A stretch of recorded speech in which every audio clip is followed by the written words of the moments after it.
Welcome to the Cedar Valley News Podcast, where the voices of a small town meet the headlines shaping our world from the front porches and fields of Cedar Valley. We bring you reflections, stories, and questions that matter, connecting real lives to real events for faith and community.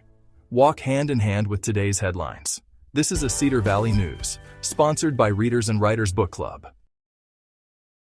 Greetings, I'm Lars Olson, and I'll be your host for today's episode of Quiet Echo. The headlines indicate that factory layoffs are rising again, and the morning radio is discussing the slowdown in construction across the country. Here in Cedar Valley, that hits closer than most folks realize.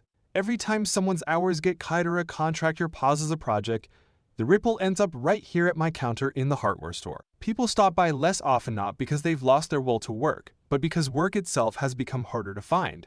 Around here, labor isn't just a paycheck. It's pride. It's knowing how to make something stand straight, how to fix what's broken, how to build something from scratch. But lately, even the hardest working hands feel the strain. Lumber prices climb again. Insurance rates follow.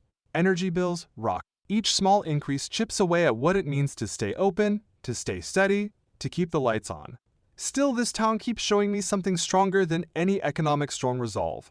I saw it last week when a retired electrician came in offering to train 2 young apprentices for free. I saw it when a widow brought in her husband's old toolbox, hoping a new tradesman might put it to use. And I saw it when the high school reopened its welding bay after years of sitting quiet. These moments aren't luck or charity. They're faith in work, in skill, in one another. We can't control markets or policies, but we can control how we show up. We can teach our kids to come early, to take pride in a job done right, to understand that honest effort is still the foundation everything stands on. Every nail, bolt, and hinge in this town carries a story. They come from people who still believe effort matters. And that belief, that quiet, stubborn belief, is what keeps Cedar Valley standing. When the next round of grim headlines rolls in, I'll still be unlocking my front door at dawn, turning on the lights, and greeting whoever walks in. Because as long as there's one more project to finish, one more neighbor willing to lend a hand, Cedar Valley will keep building one good day's work at a time. I'm Lars Olson. Thanks for listening. You've been listening to the Cedar Valley News Podcast, where small-town voices meet the headlines shaping our world. From faith and family to front porches and fields. We'll be back with more stories connecting real lives to real events.